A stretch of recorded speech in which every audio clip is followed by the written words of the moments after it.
Hello, YouTube. ZiggyNo back with Sports Cards Daily. Today's December 29th. And smile, Patriot fans, because on this day in 2007, Brady set the record with 50 touchdown passes and led the Patriots to become the first NFL team in history to finish the regular season 16-0. So there's always that to look at. We won't talk about what happened a few weeks later in 2008. News and chatter. I'm going to share with you a quick impact of selling on different platforms. We're going to take a look at, I think it's Garland's card on the Cavaliers basketball and what he's going for in 3 different platforms, the price of his card. 2020 most expensive buys from Sports Collectors Daily article. Lessons learned in 2020 from Card Ladder article. Today in the hobby, Beckett Live and Sports Card Investor both have regular content on Tuesdays, and I think we'll see that. Probably some more end of the year content from some of the other content providers. What did you miss yesterday? One of my largest purchases, cardboard calculus looking at Prizms, rookies and selling them, interesting perspective from from Sports Card Investigator, 2020 Soccer Sapphire Rip, Slab Stocks QA, Prizm Football Early Gem Rate comments and insights, Part 2 Buying Big Lot Lesson Learned, Buying Using Combinametrics and Catalysts from Vegas Finds. And last but not least, late last night, Moran was injured and a video dropped giving some quick insight and thoughts on it. So let's go ahead and jump into the content. Starting with Darius Garland. I'm here on StarStock, and I've been using StarStock a lot. And let me tell you, StarStock has been hot right now as far as a platform. The StarStock A Darius Garland card is currently selling for $53.69. There's offers at 41 and 54, but last transaction was at 53. Looking at this graph real quickly, that's quite a rise. I mean, this card was $11, $12 card a few weeks ago. It's gone just bonkers on the way up. Now, I will say on this platform, again, selling for 53. Before that 53, let's look at the last, there was a 56 before that. So there's been a couple start 52, so some StarStock A's. Now, let's go over here and take a look at this, though. On CMOC, now I even tell you this, before I started this video, these were selling for 17. When I refreshed this video a few minutes later after I was preparing to show you this, record this, these have already gone up to $19.80. Now, still at $19.80, that's quite a deal, right? Because here on StarStock, they're going for $53. Now, that's a StarStock A. A StarStock B is coming at $10, so you could lose money if you send the wrong one over there. Now, let's look at what's going on the eBay market. eBay market, I'm looking at the graded cards, the PSA 9s and the PSA 10s. So if you bought these and wanted to grade them, right, what's the rates? A PSA 9 is closing for $40, and a PSA 10 is closing at almost $200. Now, how is a PSA 9 at $40 on a spike, and here we get it on StarStock at that price? Now, as you can see, I have 3 of them myself. I'm thinking to myself, should I be selling them? I mean, how high can this guy go? He was a low draft pick last year, lottery pick. I mean, anyway, just thought I'd share the difference. And let me just make this quick comment. If you're in the sports card world, right, especially if you're in the content and you're giving recommendations, you really need to be on all 3 platforms. I don't care if you sign up with anybody, as far as StarStock, whatever, but you should be on StarStock, ComC, and eBay if you're in the sports card world. You really should be. I think I put a video about the accounts you need. These 3 accounts are important accounts to have. Okay, let's move on to articles. Most expensive sports memorabilia of 2020. Great, quickly breakdown here of the top 13. There they are in order. And right, each one of them was a special memory over the year, right? Each one set a record or, there's a comment or a story about. So check that out. Next up is lessons learned from 2020 from a young collector. Cool article here. Great article. Great comments. I have to agree with number 2. Relationships are very key. Very key in the hobby. And I think that's what makes the hobby special is the relationships you build. Buying on the dip. Love that one. Next up, just going on some content. One of my largest purchases. This is from Baseball Card Collector Investor Dealer.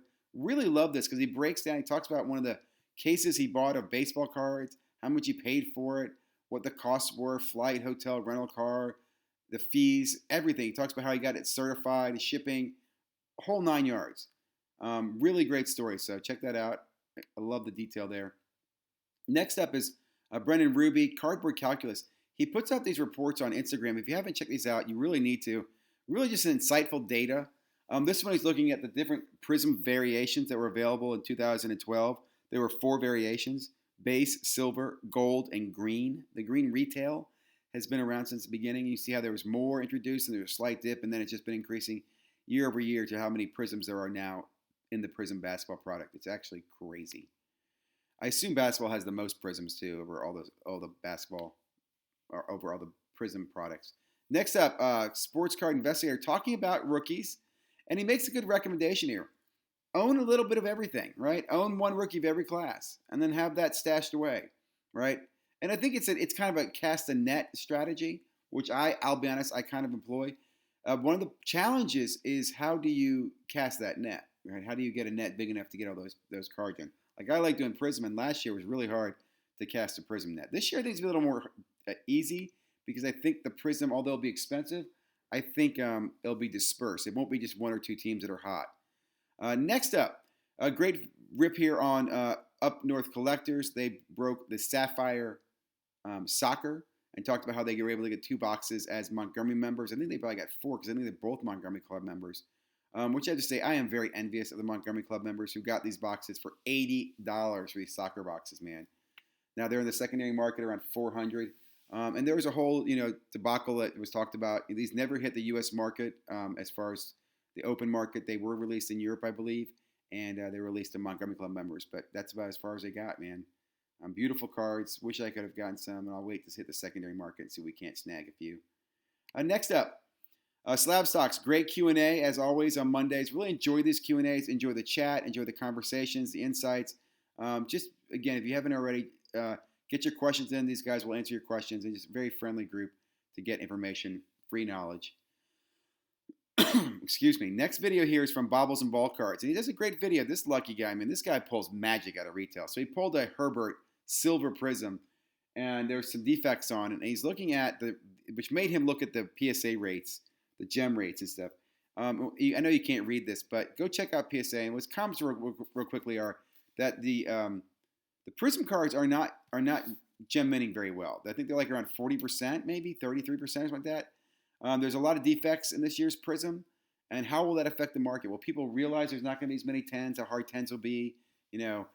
Should he try to get a replacement for this card? He talks about some of those issues. I thought it was very good, but I love the early insights into the pop counts on PSA for the football Prizm cards. Next up, Bench Clear. Ty from Bench Clear talks about part 2. We talked about this a few weeks ago where he bought 100,000 sports cards in a huge lot, and he's going through those and deciding which to grade, which to sell, which to keep.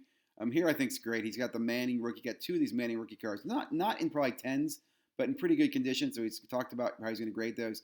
I'm looking at this card thinking, I never ever thought of Peyton Manning as this type of active quarterback here, jumping in the air. I'm just wondering who the artist or the photographer is like, hey, jump in the air, Peyton.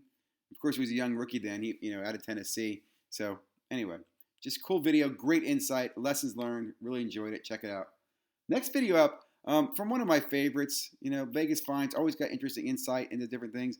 This time he talks about looking at, and again, I'm not going to slaughter this, but CNC, how to look for certain things, what are the catalysts, and then what are the metrics that make something happen in the market. He talks about everything from sports cards to comic books to I think it's Marvel cards, but just really great insight on what's going on in the market. He's very big on the NBA Top Shots. I'm just not as into it as he is. I don't know. I'm probably missing the boat. I'm going to let this boat sail away like I did other ones, but I am a fan of it. I think it's kind of cool, and I'll definitely be following his channels and his content on the Hot Shots. So look for more on that as well from Vegas Finds. And then last but not least, last night, John Moran hurt himself, and I will say that it definitely impacted my my portfolio in the Slab Stocks. One of my cards dropped $50 in value. Someone sold off their John Morant's, which I think is overreaction for an ankle sprain. And ankle sprains happen all the time, man. And anyway, Neo discusses the impact. He shows kind of the value dip, that last night. What will happen in the market? Look for news from Woj. Is he out for a week or 2? Is he out for months? Is he out for the season? But also kind of, I think the point here is Ja's not some flash in the pan player. He's going to be around for the next 10 years. So I think it could be an opportunity to buy. Well, that's it, guys. Hope you enjoyed the content today. If you haven't already, please like, subscribe. I love your feedback. I will say I got some feedback that definitely leaning more towards the investor side on this channel. I'm going to try to add some more hobby content as we move in this. I am also working on launching the live weekly show this week. And I'll be honest, it's funny. Doing the daily show seems to me to be a lot easier than doing a weekly show. I guess I'm overkilling myself with the preparation I'm trying to put into this show. I might do a live this week, a test live, just to see if I can get. I'm trying to use what's that thing called, StreamYard. So look for that. Anyway, comments, like. Thank you very much. Stay healthy. Stay safe. Only a few days left in 2020, man. Hang in there. It's gonna be awesome 2021.